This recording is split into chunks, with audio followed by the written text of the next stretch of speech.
The spring wind carried grit and hunger through the logging camp's outskirts, sharp as a whip across the cheeks of those who braved the muddy road. Smoke from cook fires hung in a grey haze, the kind that stung the eyes and turned every cough into a curse. At the center of the ramshackle trading post, a girl no older than 20 stood rigid, her arms bound in front with rough rope. Her kin, 2 uncles with hollow eyes and whiskey-stained breath, bartered not with pride but with desperation. On the scarred counter lay the prize they demanded, 1 heavy sack of flour, white and fine as gold dust in this starving season. "She's strong," the older uncle slurred, gripping the girl's shoulder as if to present her like livestock. "Good back, good hands. Worth twice what you're offering." The trader behind the counter smirked, tapping his ledger with the end of a quill. "1 bag. That's fair. Times are lean. Ain't no one paying more for another hungry mouth." The girl kept her head down, eyes fixed on the wooden floorboards worn smooth by years of boots. Her cheeks burned, not from the wind, but from shame. She'd cooked their meals, mended their clothes, nursed their fevers when they were too drunk to rise. Now she was a ledger entry, bartered for bread. The crowd gathering in the post house murmured, men with sawdust in their hair and resin on their shirt sleeves. They'd come to trade tobacco, nails, dried beans, but the sight of a girl being priced like a mule drew them in tighter. Some laughed, some looked away, but none stepped forward. The trader shoved the sack of flour across the counter. "Done!" The uncles grinned, relief showing in the twitch of their cracked lips. One reached for the bag. That was when a heavy coin slammed against the wood with the weight of judgment. The sound silenced the room. Heads turned. At the far end of the counter stood a man broader than the doorframe he'd walked through. His beard was black with streaks of grey, his shoulders straining the seams of his wool coat. A lumberjack, anyone could see, fresh from the timber line with the musk of pine and sweat clinging to him. He dropped another coin beside the first, both silver dollars catching the dim lantern light. And then, with slow deliberation, he lifted the sack of flour and set it back down, on the girl's side of the counter. "She works for herself," he said, his voice low but iron-bound. "Not for the likes of you." The trader blinked, uncertain. "Sir, the bargain was struck." "Not anymore." The lumberjack's eyes burned like embers under his thick brow. He pushed the coins forward. "Double what you asked. She comes with me." The room stirred like a hive shaken from its tree. Some muttered approval, others suspicion. The uncles sputtered, anger and fear mingling on their tongues. "You got—" "No claim!" the younger one shouted. "She's blood to us. You can't just—" The lumberjack turned, and the look he gave them was colder than the mountain snow. "Blood don't sell their own kin for bread." His words landed heavier than fists. The uncles shrank back, clutching their prize of flour, unwilling to face him. The girl's heart hammered. She dared to lift her eyes, meeting the stranger's face for the first time. His features were rough-hewn, scarred by years in the forest, yet there was no cruelty in his gaze. Only a strange, steady resolve, as if this choice was no whim but an oath he'd sworn long ago. Without another word, he cut the rope, binding her wrists with his pocket knife. The coarse hemp fell away, leaving raw marks on her skin. "Come," he said simply. The girl hesitated. She knew nothing of him, only that the camp whispered about the solitary lumberjack who worked longer, ate less, and spoke seldom. Some called him a brute, others a ghost, yet none doubted his strength. Still, to follow him meant freedom, from her uncles, from the shame, from being traded like cattle. She swallowed hard, then stepped to his side. The murmurs followed them as they left the trading post. Outside, the air was colder, cleaner, the sky a pale wash of gray over endless pines. He walked with long strides, and she hurried to match them, her mind spinning with questions she dared not ask. Finally, when the noise of the camp had faded into the wind, he spoke again. "Name?" She startled. "Clara." He nodded once. "I'm Elias." The silence that followed was not unkind. It stretched like the trail ahead of them, uncertain, but open. Clara clutched her shawl tighter around her shoulders. "Why? Why would you pay for me?" Elias did not glance at her. His eyes stayed fixed on the darkening tree line. "Because some debts need payin', and some wrongs need rightin', that's all." They walked on, boots sinking into damp earth, until the campfires were nothing but distant sparks in the valley. For the first time in days, Clara breathed without fear. But she did not yet know that freedom carried its own price, and the forest would soon demand more of her than she ever imagined. The cabin stood at the far edge of the timber camp, half hidden among the pines. It was no grand home, just a single-room shack built of rough-hewn logs, roof pitched steep to shed the winter snow. Smoke drifted from the chimney, and a chopping block stood outside, its surface scarred by years of axe blows. Elias pushed the door open, and Clara stepped in, uncertain. The air smelled of pine resin, smoke, and iron. Everything inside was sturdy, functional. A cot against the wall, shelves, stacked with tools, a pot hanging above cold ashes in the hearth. It was a place built by hands that prized survival over comfort. "You'll need a fire," Elias said, setting down his axe in the corner. He crouched by the hearth, arranging kindling with the patience of habit. Within moments, flames crackled to life, pushing back the chill. Clara hovered near the doorway, her shawl still clutched tightly. She had no satchel, no belongings. Her kin had left her with nothing but the clothes on her back. "Sit," Elias said, nodding to the stool beside the fire. She obeyed, though her heart still beat fast with the strangeness of it all. For a time, only the fire spoke. Elias filled a tin kettle with water from a bucket and set it near the flames. His movements were steady, efficient, as though everything in his world had its order.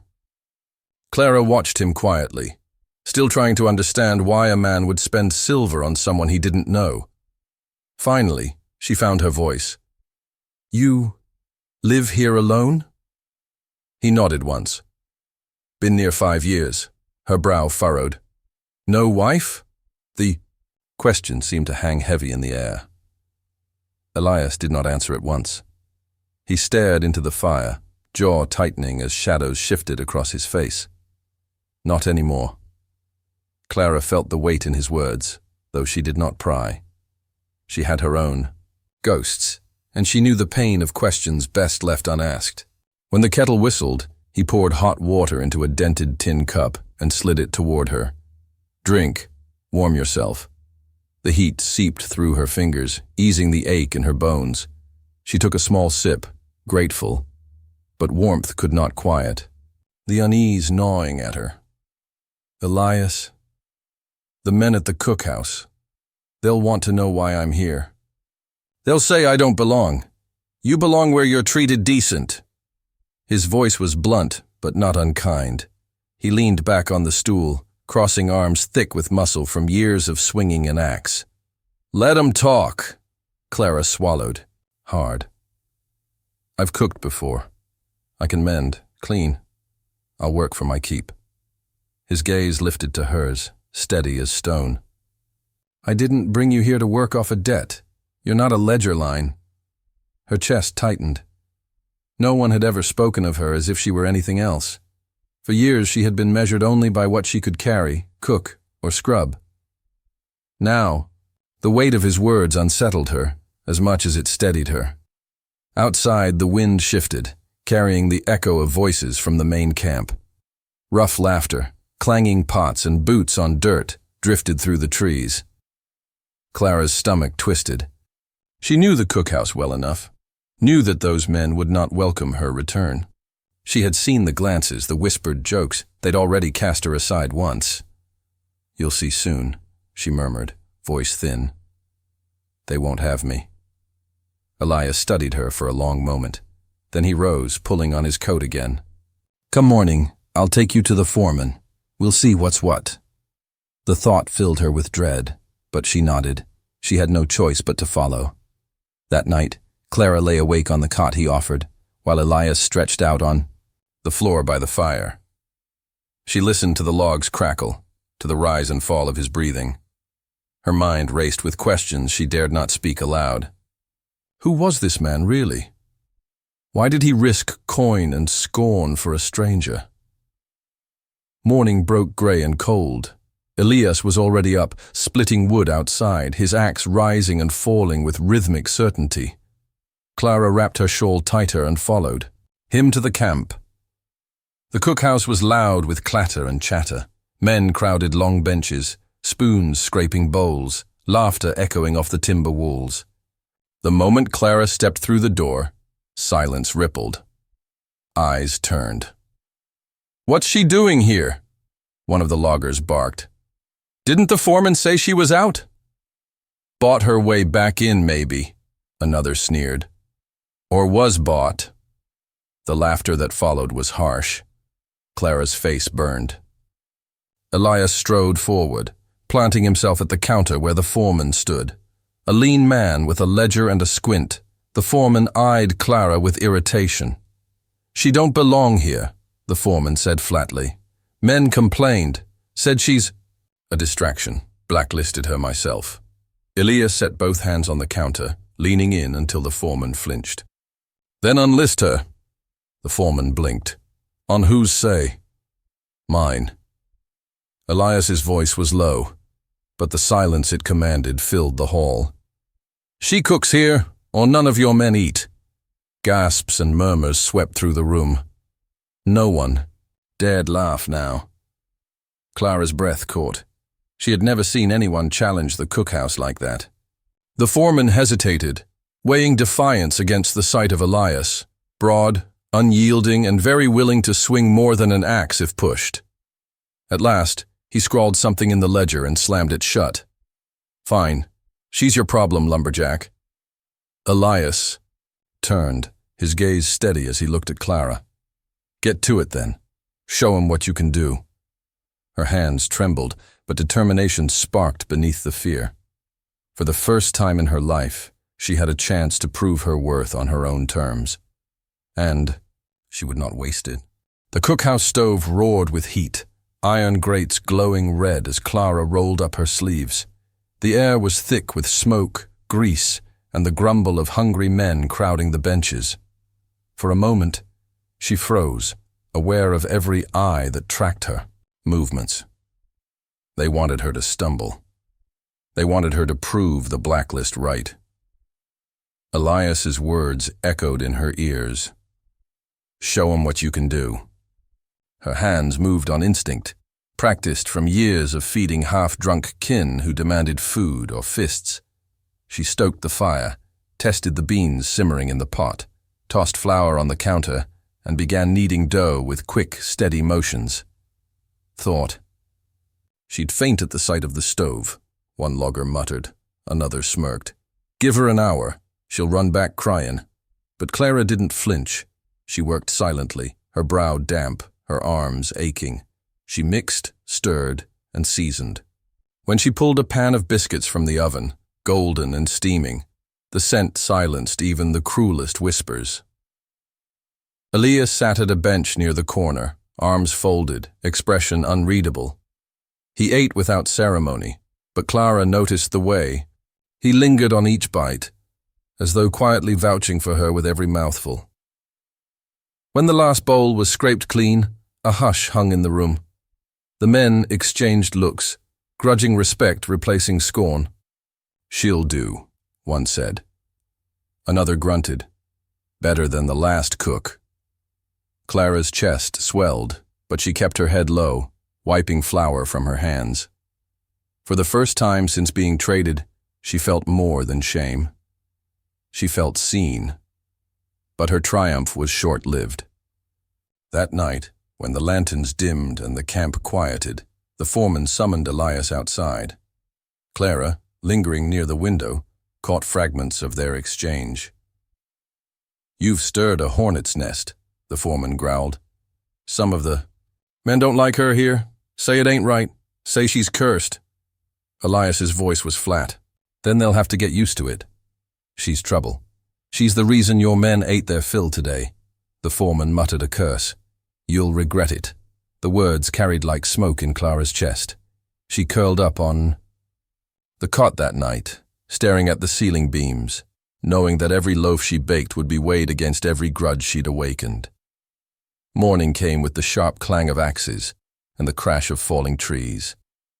Clara rose before the sun, hauling buckets of water, lighting fires, preparing meals.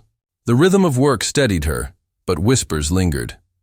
One afternoon, while hauling flour from the storeroom, she overheard two loggers.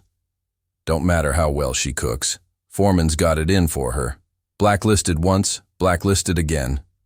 Mark my words, she won't last the month. Clara's stomach tightened.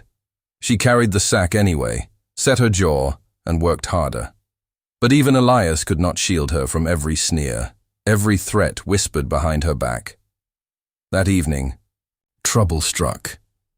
The dinner stew had barely cooled when a group of men shoved through the cookhouse door, faces red from drink.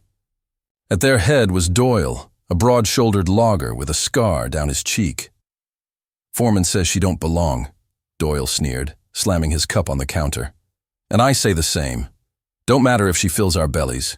She's a distraction. Bad luck. The room tensed. Clara froze, ladle in hand. Before she could speak, Elias rose from his bench. The hush that fell was immediate. He crossed the room, slow and deliberate, until he stood between Clara and Doyle. She stays, Elias said. Doyle spat on the floor. Or what? You'll fight the whole camp over a girl bought for flour? Elias's gaze burned. If I have to. The two men stood locked, the air thick with the threat of violence. For a moment, Clara thought blood would spill then and there. But Doyle, catching the weight of every eye in the cookhouse, finally smirked and backed off. Not worth it tonight, he muttered. But the foreman's word will stand. He stormed out, his men trailing behind him. The silence that followed was louder than any brawl. Clara's heart hammered. She wanted to thank Elias, but the words lodged in her throat. He had defended her again, but at what cost? Later, when the others had gone, Clara found Elias outside, sharpening his axe beneath. The moonlight. You shouldn't have done that, she whispered. He didn't look up. Shouldn't have done what? Defied him. Doyle, the foreman, they'll make your life harder. Elias tested the blade with his thumb, the steel gleaming. Hards, all I know. Clara's throat tightened. Why risk yourself for me? At last he met her gaze. His eyes held a grief so old it felt carved in stone. Because once, no one did for her. Clara swallowed, understanding dawning. His wife, his past, his silence. The night pressed heavy around them, the forest whispering in the wind. Clara stood there, caught between fear and gratitude, between her past chains and the strange, unspoken promise in this man's defiance.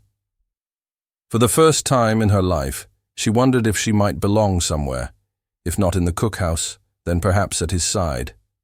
But shadows gathered on the horizon, and the fire that would test them both was closer than anyone dared to imagine.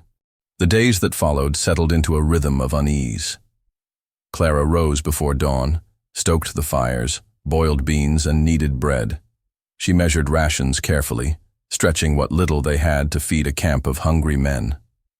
Whispers still swirled, but fewer dared speak them aloud after Elias's stand. His presence in the cookhouse was a shield, his silence louder than threats. Yet Clara knew shields could break. One evening, the sky turned a strange, bruised yellow. The wind shifted, sharp with a smell that made her stomach drop, burnt pine, acrid and choking. She rushed outside, eyes scanning the horizon. Smoke! A thin column rising beyond the ridge. The alarm spread fast. Men shouted, dropping axes, grabbing buckets. The foreman barked orders, his voice cracking under the weight of panic. Forest. Fire was no stranger in these parts. One dry spark could devour miles in hours. "Dig trenches! Form lines!" someone cried. The camp erupted in chaos. Clara stood frozen, sack of flour clutched in her arms, watching the men scatter. She knew.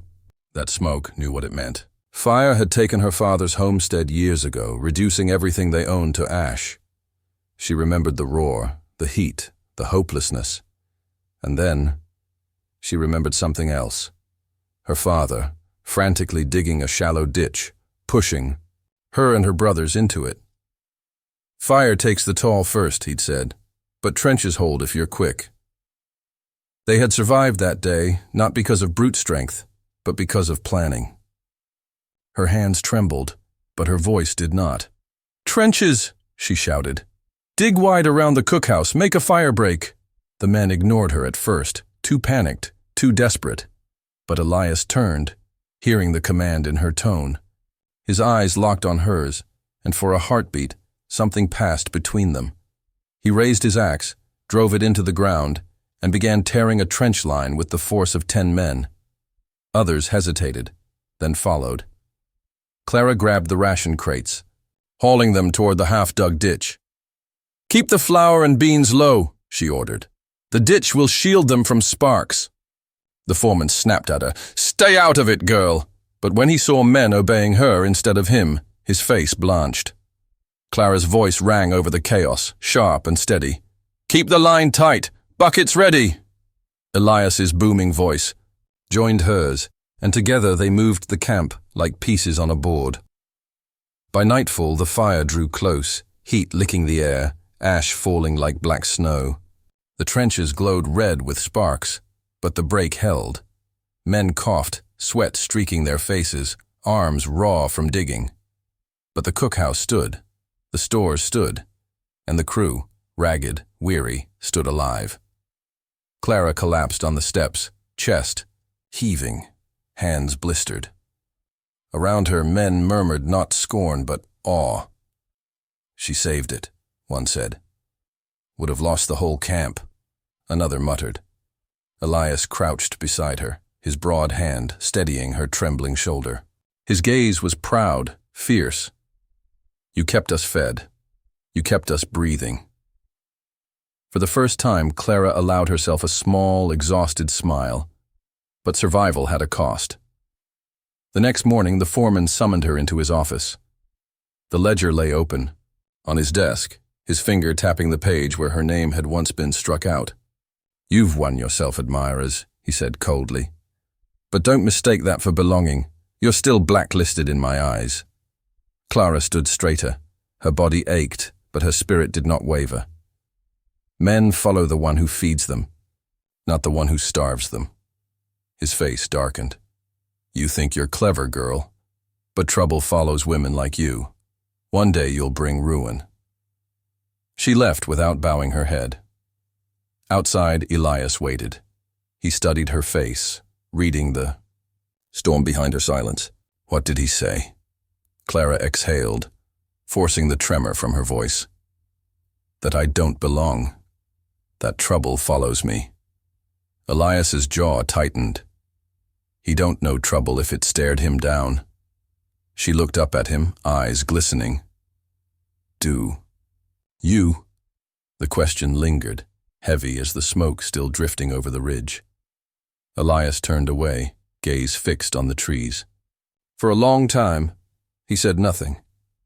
Then, in a voice roughened by memory, he spoke. "My wife, Anna, she was like you, sharp, brave, saw things I couldn't. When fire came years ago, I couldn't save her. I swung my axe at the flames like a fool while she tried to get the children out." His breath caught, and for the first time, Clara saw the raw wound beneath his silence. "The flames took them all, because I wasn't strong enough. Because I didn't listen." Clara's heart clenched. She wanted to reach for him, to bridge the chasm of grief, but her hand hovered in the air. She understood now why he had stepped forward in the trading post, why he had shielded her at the cookhouse. She was not just a stranger to him. She was a chance he thought he'd lost forever. "Elias," she whispered, "you listened this time. You saved them. You saved me." For a moment, the weight in his eyes lifted, just a fraction. But far across the valley, the forest still smoldered, and both of them knew the fire was not yet finished with them.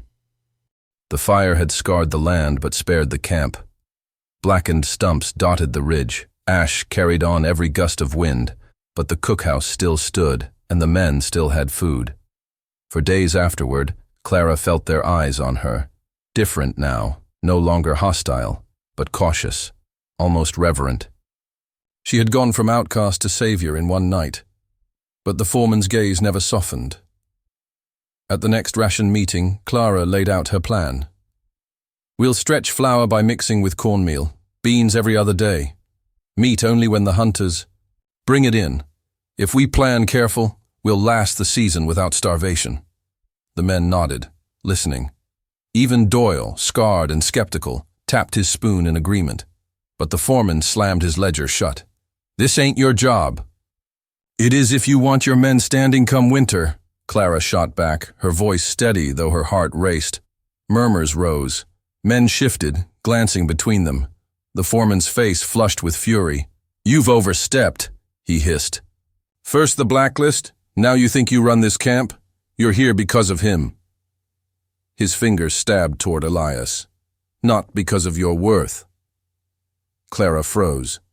For all her pride, the words cut deep. Her kin had once said the same, that she was nothing without the hands she served. But Elias's voice cut through the tension, low and firm. "Her worth kept you alive when fire came. Don't forget that." The foreman's jaw clenched. He turned his glare on Elias. "You think you can shield her? You'll answer for this." And just like that, lines were drawn. That evening, Clara stirred a pot of stew over the fire, her mind heavy. Elias sat nearby, whittling a scrap of wood into the shape of a bird. The small shavings curled at his feet. "They'll come after you because of me," she whispered. He didn't look up. "Let 'em. You can't fight the whole camp." Finally, his eyes met hers, dark and unyielding. "I've fought worse." Clara's chest tightened. His words were meant to reassure, but she heard the weight of his losses behind them. She wished she could believe it was enough. That night, as she lay on the cot, she dreamed of fire again, roaring through the trees, chasing her down until Elias's hand pulled her back. When she woke, her face was wet with tears. The next blow came swift. 2 days later, Clara carried a bucket of water across camp when she heard the jeers. Doyle and 2 others lounged near the tool shed, grins sharp as knives. "Cook's got herself a husband now," Doyle sneered. "Paid for her like a prize sow." The men laughed. Clara's cheeks burned, but she kept walking. One stepped in her path, knocking the bucket from her hands. Water spilled across the dirt. "What's the recipe today, girl? Shame stew?" Her fists clenched. She wanted to scream, to fight, but before she could move, Elias's shadow fell over them. "Pick it up," he said. Doyle smirked. "Or what? You'll swing that axe of yours in camp?" Elias didn't answer. He simply stepped closer, his presence a wall of iron. Doyle's smirk faltered.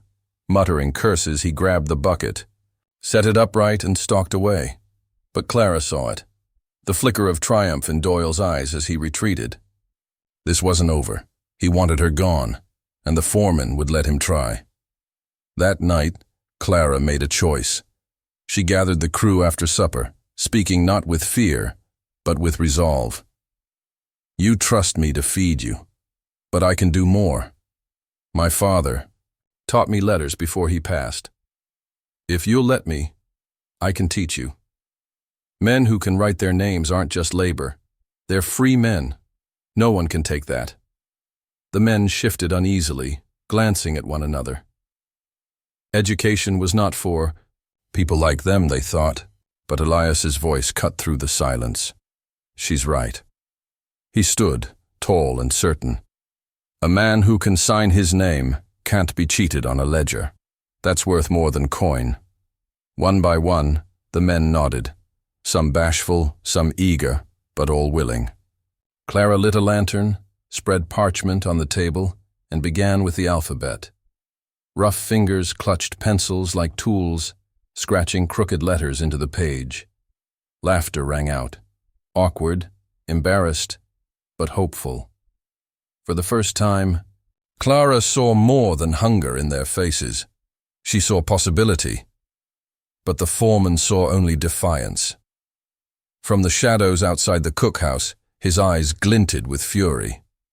A woman teaching men to read, undermining his ledgers, his power. It was intolerable. By morning the word was out. Clara would be removed from camp, one way or another. The foreman wasted no time tightening the noose. By midweek, he announced at roll call that the cookhouse would be reassigned.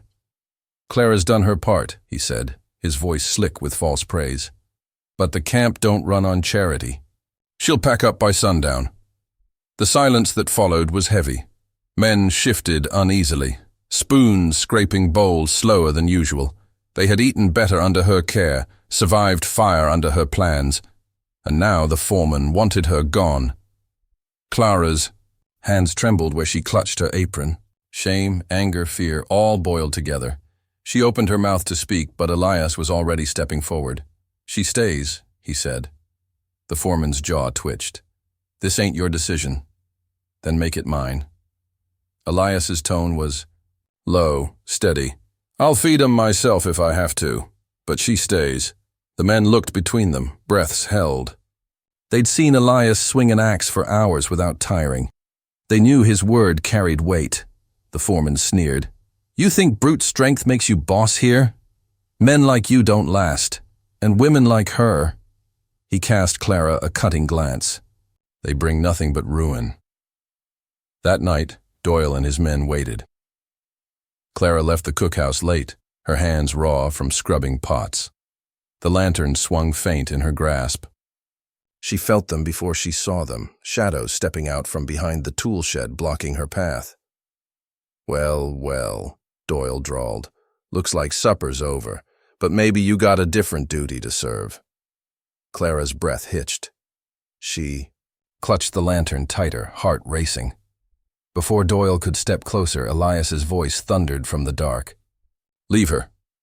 The men turned, startled. Elias strode into the lantern light, axe in hand, eyes burning. He didn't swing it. He didn't need to. His presence alone froze them. Doyle spat, but his bravado faltered. "You can't watch her forever." Elias's reply was like stone cracking in frost. "Try me."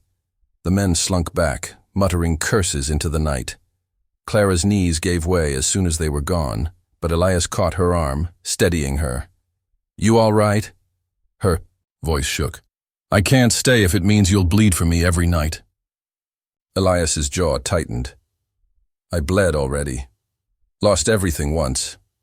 I won't stand by and lose again." Tears stung her eyes, hot and relentless. She wanted to thank him, but words felt too small. The days grew tenser. The crew still came to her. For food, for letters scratched into parchment by lantern light. But the foreman seethed, his authority slipping further each night. Men signed their names, instead of pressing an X. One evening, Doyle barged into the cookhouse mid-lesson, flinging papers onto the floor. "This ends now." The men rose from their benches, shoulders stiff. Elias stepped between Doyle and Clara, fists clenched, but before violence erupted, Clara's voice cut through. "You fear me teaching letters? Then prove your strength by more than fists. Take this pencil. Sign your name." Laughter rippled, sharp and biting. Doyle's face flushed. His hand hovered, but he could only scrawl a crooked line. The men jeered. "You see?" Clara pressed. "The one who mocks is the one most afraid." Doyle lunged, but Elias caught his wrist mid-swing. The crack of bone against bone echoed through the hall as Elias shoved him back. "Enough." Elias's voice thundered. "You'll not lay a hand on her. Not while I breathe. The men fell silent. Doyle, clutching his wrist, glared hatred at them both. This ain't over, he spat, storming out. The foreman's shadow filled the doorway. He had seen it all. His voice was cold as steel. Then tomorrow we settle it. That night, Clara couldn't sleep. She sat by the fire, hands folded tight, staring at Elias. His axe leaned against the wall beside him, sharpened to a gleam. You can't fight them all, she whispered. His gaze softened, just a fraction. Maybe not, but I can fight enough. Mike shook her head. I never asked you to. You didn't have to. He leaned forward, his eyes catching the firelight. You're not just another mouth to feed, Clara. You're the reason this camp still stands.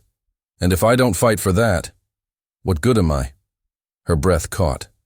For the first time, she saw not only the scarred widower, but the man still capable of protecting, of loving. Her hand brushed his, tentative but steady. Then, if you fight, she said softly, I'll stand beside you. Elias's eyes widened, grief and hope colliding in their depths. For a moment, the room felt lighter, until the sound of voices outside reminded them both that dawn would bring reckoning. Dawn broke gray and cold, the sky a wash of ash and pale light. Clara woke to the clang of axes already ringing in camp, sharper and faster than usual. But the noise wasn't just work. It was the restless clamor of men waiting for a fight. Word had spread. By mid-morning, the entire camp gathered near the clearing outside the cookhouse. Rough faces, soot-streaked and hard, circled tight. The foreman stood at the center with Doyle at his side, his bandaged wrist tucked against his chest, his smirk venomous. Elias arrived with Clara close behind, his axe strapped across his back. He moved slow, steady, each step heavy as thunder. The crowd parted to let him through. The foreman's voice carried over the wind. This camp don't run on sentiment. It runs on order. She's been nothing but trouble. She goes today, or we settle it. Elias's reply was simple, ironbound. Then settle it, murmurs rippled. No one had expected him to call the challenge. So clean. The foreman gestured to Doyle. You made it personal, Lumberjack. Let Doyle finish it. Doyle stepped forward, puffed up with the arrogance of a man desperate to prove himself. He cracked his knuckles, sneered at Clara, then squared his shoulders at Elias. Clara's stomach twisted. She wanted to scream, to stop it. But Elias's eyes met hers, calm as the river stone, and she understood. This wasn't just about fists. This was about survival, about whether the camp belonged to tyranny or decency. The fight began with no signal. Doyle lunged first, swinging wild. Elias ducked, his fist driving into Doyle's gut with a thud that silenced the jeers. Doyle staggered, spat blood, then charged again, slamming into Elias's chest. Both men crashed into the dirt, grappling, fists and boots striking hard. The crowd roared, half with fury, half with awe. Clara's nails dug into her palms as she watched Elias take blow after blow, yet refused to fall. Doyle was younger, meaner, driven by spite, but Elias fought with something deeper, with grief hardened into resolve, with the memory of what he'd lost and the fire that nearly took everything again. At last, Doyle raised a rock, snarling. You'll die for her! Not today, Elias growled. His fist crashed into Doyle's jaw with the weight of a falling tree. Doyle collapsed, limp, the rock rolling from his hand. The crowd fell silent. All eyes turned to Elias, standing. Tall though blood streaked his brow. His chest heaved, his gaze unflinching. The foreman's face twisted with rage. This ain't over. I'll send word to the company. They'll see you both gone. But Clara stepped forward then, her voice steady and fierce. The company feeds on numbers. Men who can't sign their names are cheated blind. Every man here, she swept her gaze across them, has written his name these past nights. If you throw me out, they'll tell the company. They'll tell them what you've done. The foreman blanched. The men nodded, murmuring their agreement. One by one they spoke. She stays. She saved the camp. We stand with her. The foreman faltered, his authority crumbling like rotted timber. For the first time he realized he no longer commanded the crew's loyalty. Elias turned, his arm slipping protectively around Clara's shoulders. His voice carried like thunder. This camp's fed by her hands. She stays, not as outcast, not as charity, but as one of us. The cheer that rose shook the trees. Clara's throat burned with tears. For so long, she had been traded, dismissed, shamed. Now, with a single roar of voices, she was claimed, not as property but as family. Doyle groaned in the dirt, the foreman retreating into the shadows of his own defeat. Elias's hand found hers, rough and calloused, steady as the mountain itself. "You don't have to fight anymore," she whispered. His gaze softened, the hardness in it melting like snow under spring sun. "Not alone, I don't. Together." They stood in the clearing, the smoke of old fire still drifting in the sky, yet for the first time, hope burned brighter than ash. The camp was different after that day. The fight had shifted more than bruises and ledgers. It had shifted loyalties. Clara walked into the cookhouse that evening to a silence heavy with respect. The men stood, awkward at first, but one by one, they touched the brims of their hats as she passed. No jeers, no sneers. Only quiet acknowledgement. She cooked that night with steady hands, her body still aching, but her heart lighter than it had been in years. The stew bubbled thick, biscuits rose golden, and when the men ate, they did so in peace. Elias sat near. The fire, his face shadowed by exhaustion, but his eyes followed her with quiet pride. After supper, Clara spread parchment on the table once more. The men gathered eagerly, some laughing at their crooked letters, others scowling in concentration. But this time, they weren't ashamed. This time, every scratch of pencil felt like defiance against the foreman's silence. Clara guided their hands gently, patient and sure. "Again," she said softly, "until it's yours." At the end of the night, one by one, the men signed their names. Not X's, not marks, but names. They held up the papers like trophies, grins wide, voices rough. With satisfaction, Clara's chest swelled. She had given them more than meals. She had given them dignity. Elias lingered by the doorway, watching the scene. His shoulders seemed lighter, his grief tempered by something new. Purpose. When Clara finally stepped away from the table, he met her with a look that spoke more than words. "You've changed this camp," he said. Clara shook her head gently. "We changed it. Together." Days bled into weeks. The forest healed from the fire, green shoots breaking through blackened earth. The cookhouse, once a place of jeers, became the heart of the camp. Men worked harder, fought less, laughed more. And when letters lit the night, they treated it like a church, sacred, binding them together. The foreman, stripped of loyalty, faded into the background. He barked orders, but fewer men listened. His threats rang hollow. Eventually, he stopped, showing his face in the cookhouse at all. Doyle, jaw still bruised, kept his distance, bitterness curling in silence. But even he did not dare challenge Clara or Elias again. Clara grew surer each day. She no longer carried herself as one bartered for bread. She carried herself as a woman of worth. One evening, as twilight settled over the pines, Elias built a small table outside the cabin. He set down 2 plates, steaming with stew, and nodded for her to sit. She did, and for a time, they ate quietly, the silence companionable. When the meal was done, Elias cleared his throat. His hands, so steady with axe or hammer, fumbled slightly as he spoke. "You came here with nothing," he said, "and I thought I had nothing left to give. But you've made this place a home again, not just for me, for everyone."